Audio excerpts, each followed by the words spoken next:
I didn't think much of it at first. It was just a simple question, really. We were sitting at the kitchen table after dinner. She was scrolling through her phone, not even looking at me, and I asked, "Hey, your birthday's next week. What do you want this year?" She didn't even blink. She just smirked a little and said, "You disappear." That was it. No laugh. No just kidding. No follow-up. She didn't look at me. Just kept scrolling. And I just sat there.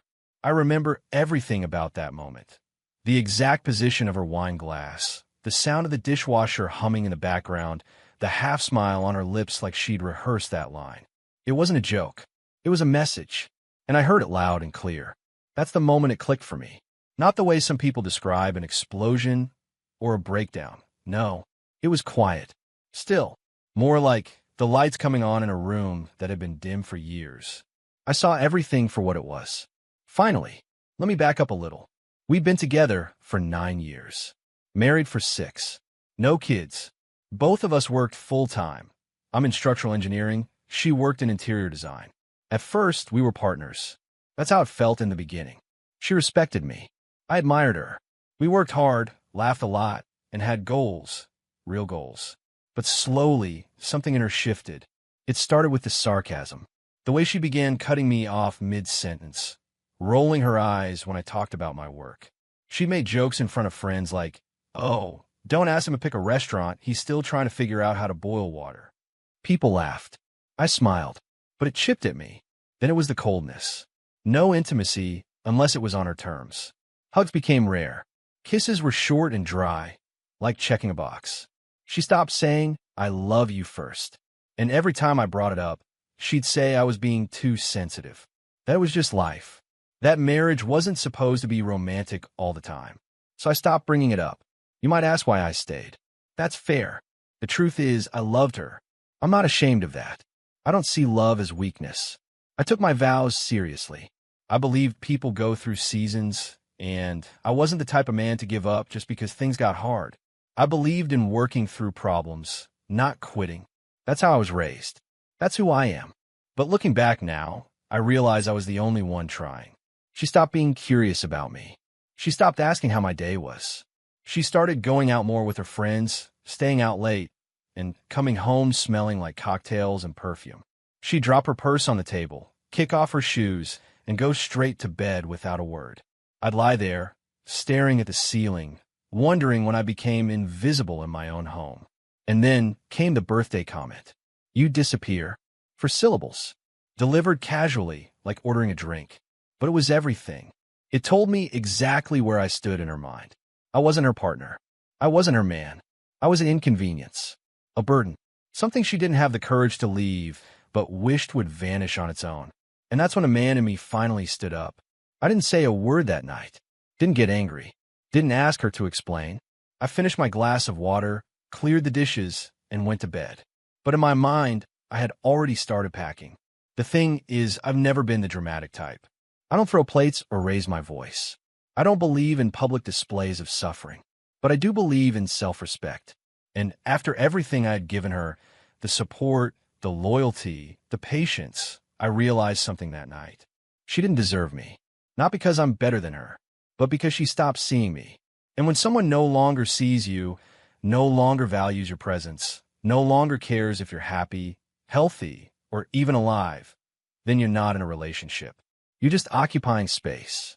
The next few days were calm. I kept it that way on purpose. I didn't bring up her comment. I acted like everything was fine. I still cooked, still paid the bills, still held the door open when we went out. But behind the scenes, I started preparing. I gathered my documents, printed out copies of share bank accounts, scheduled meetings with my lawyer, and quietly withdrew half of our joint savings, the exact legal amount. I found a small rental apartment in a nearby city and paid the deposit in full. I took photos of every item I owned before our marriage, things she had no claim to, and arranged for a moving company to come on the day she'd be out with her friends. The more I planned, the more peace I felt. Not sadness, not anger, peace. Because I knew I wasn't running away. I was choosing myself, probably for the first time in years. I remember looking at her one morning while she was getting ready for work. She was putting on makeup in front of the mirror, humming to herself, completely unaware that she was about to lose everything she never appreciated. I didn't feel bitterness, just clarity. She thought she could say whatever she wanted without consequence. That I'd always be there, no matter how cold or cruel she became. She thought I was weak because I was kind. But kindness is not weakness. Silence is not surrender. And when a good man finally decides to walk away, there's no coming back. That birthday dinner was the last time we ever sat together at that table. I made sure to leave everything in order. No chaos, no drama. Just absence. Exactly what she asked for. And as I closed the door behind me on the day I left, I didn't feel broken. I felt free. I left on a Thursday. She had a dinner planned with her coworkers that night. One of those networking things she always treated like a fashion show. I knew she'd be out late. Probably tipsy. Maybe flirting. Maybe not. Honestly, by that point, I didn't care anymore.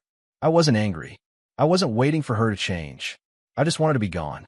When she walked out the door that evening, heels clicking down the hallway, perfume trailing behind her like a goodbye I never got, I watched her leave from the balcony.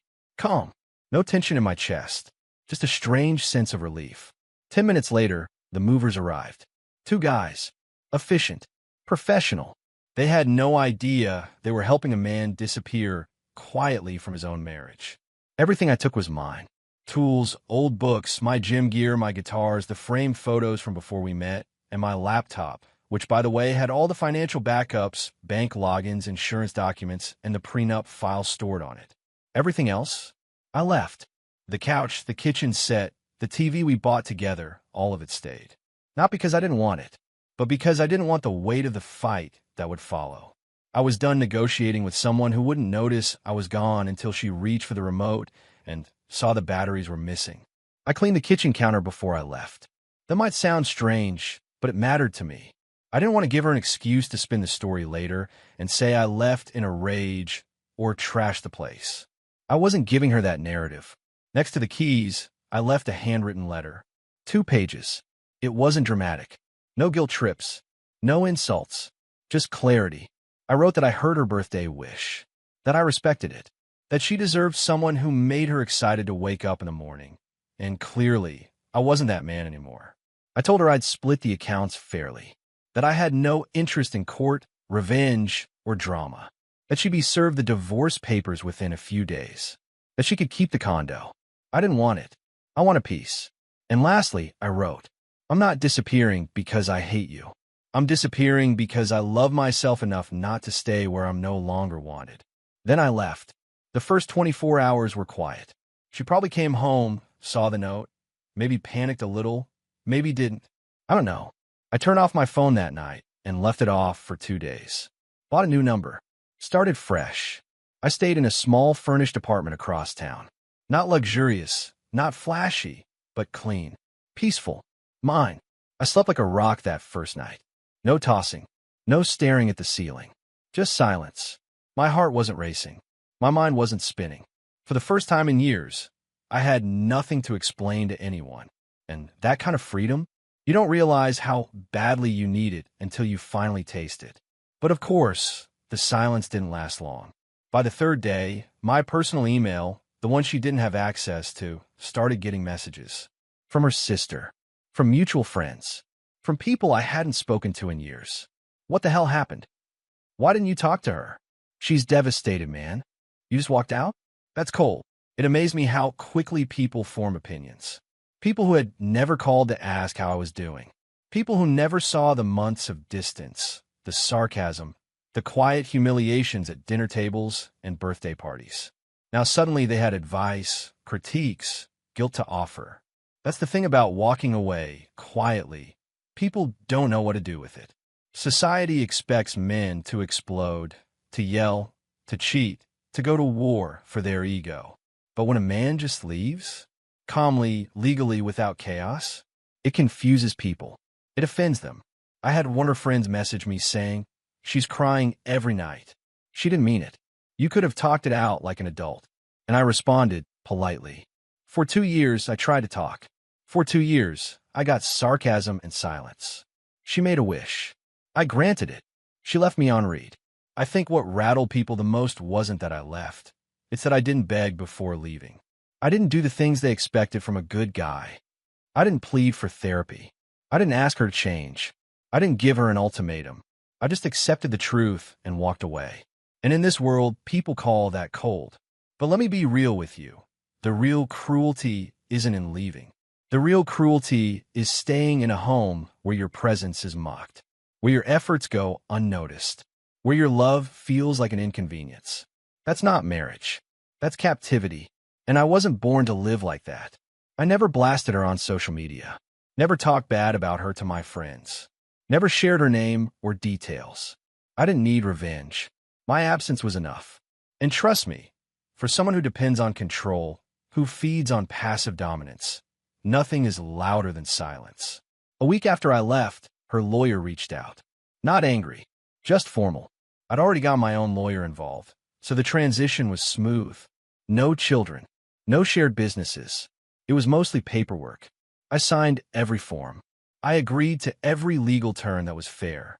No court battle, no fighting over spoons and towels. I wanted peace, and I got it. What I didn't expect, or maybe I did deep down, was the subtle shift that started happening among my circle. The people who had once criticized me for being too soft, too patient, too loyal to someone who didn't deserve it, they started reaching out quietly. Not to apologize, but to check in. Guys I hadn't spoken to in years sent texts like, "Man, that was bold. I respect how you handled that. I'm going through something similar. Can I talk to you?" Turns out, a lot of men are silently suffering in their own homes. Disrespected, dismissed, mocked. And they stay. Not because they're weak, but because they were taught that real men endure. That real men don't quit on women. That being miserable is just part of the job. But here's the truth. Enduring abuse doesn't make you a man. Knowing when to walk away from it does. And I wasn't running from responsibility. I was choosing dignity. So no, I didn't scream. I didn't make a scene. I didn't write a Facebook post or beg for sympathy. I just moved. Moved out, moved on, moved up. I gave her exactly what she asked for. My absence. And it was the best gift I ever gave myself. It took exactly 4 months for her to reach out again. Not directly. She was still blocked. But her message found its way to me through an old mutual friend, a guy named Jason I used to play pickup basketball with on Sundays. We hadn't talked much lately, but out of the blue, he texted me. "Hey man, she's been asking about you. Just thought you should know." I didn't reply. That kind of silence only confuses people when they've been used to getting a reaction out of you. But by then, I had already rebuilt the part of me that used to need closure from people who broke me in the first place. After I left, I focused on myself. Not in the cliché social media grind set way, but in the quiet, daily, grown man kind of way. I got back to the gym 4 times a week, no excuses. Not for revenge, not to show her what she lost, just to get my body and mind right again. I started eating clean, cut the alcohol, even stopped scrolling through dating apps. I wasn't looking for validation. I was looking for discipline. I had let myself go emotionally, mentally, physically, and now I was taking it all back. I picked up an old habit too, woodworking. I found a small community workshop nearby and started spending my Saturdays there. I built my own coffee table, then a bookshelf. Something about creating something with your hands, something solid, real, finished. It reminded me what it felt like to complete something. In a world where so many relationships end without clarity, closure, or truth, I needed to finish things that stayed built. And work? Work took off. Freed from the emotional fog I had been living in for the last few years, I started performing better. I landed 2 new contracts that quarter, brought in serious revenue for the firm. My boss pulled me aside and said, "Whatever you're doing lately, keep doing it." I just nodded. He didn't need to know it all started with 4 words. "You disappear." But while I was rebuilding, she was unraveling. I didn't hear much at first. I had filtered her out of my life with surgical precision. New number, new email, no social media connections, and I never asked about her. But silence has a way of echoing when it's not expected. I'm sure she thought I'd come back, that I was just trying to teach her a lesson. Maybe she assumed I'd miss her enough to crawl back or check in. She was wrong, because I didn't miss her. I missed the version of her I used to believe in. The woman who once supported me, laughed with me, stood beside me. But that woman didn't exist anymore. And the one who replaced her, the cold, sarcastic shell who told me to vanish, that woman wasn't worth chasing. So I stayed gone. But people like her, they hate not being chased. And eventually, they start to feel it. Not just the loneliness, but the loss of control. It started with indirect messages. Her cousin sent me a DM on Instagram. She's not doing well. Just thought you should know. Then an email from her work account. I'm sorry. I was going through things. I didn't mean what I said. Still, I didn't respond. Forgiveness isn't always about replying. Sometimes it's about healing in silence and letting the lesson land where it needs to. The biggest shock came 6 months in. I was walking back from the gym, headphones in, carrying a bag of groceries, and I saw her. She was standing near the corner of my street, outside the cafe I usually stopped at. Same place I had taken her to on Saturday mornings back when we still laughed together. She looked thinner, tired, like life had been pushing her around lately. She saw me, smiled, that fake, hopeful smile that people wear when they're trying not to look desperate, and walked over. Hey, she said soft. I took out one earbud, stared at her. She started talking fast, about how much she missed me, about how she'd made mistakes, that she'd started therapy, that she realized she pushed me away, that it wasn't really what she wanted, that she thought I'd come back, that she never imagined I'd actually leave like that. Then came the part that sealed it for me. You used to love me more than anything. You used to fight for us. I nodded slowly. I did, I said. But then I realized I was the only one fighting. She looked like she wanted to cry. Maybe she did later, but I didn't stay to find out. I just said, take care of yourself, and walked away. Not because I wanted to hurt her, but because that version of me, the one who needed her love, he didn't live here anymore. You see, when a man walks away, truly walks away, it's not out of spite. It's out of clarity. It's easy for people to cry over what they lost when they finally realize they can't get it back. But tears don't erase cruelty, and regret doesn't rebuild trust. Some things, once broken, don't get repaired, not out of bitterness, but because the cost of fixing it is your peace. And I wasn't paying that price again. Today, I live differently. I keep my circle small. I have peace in my home. I travel when I want to. I don't chase or explain or beg. I give my energy to people who value it.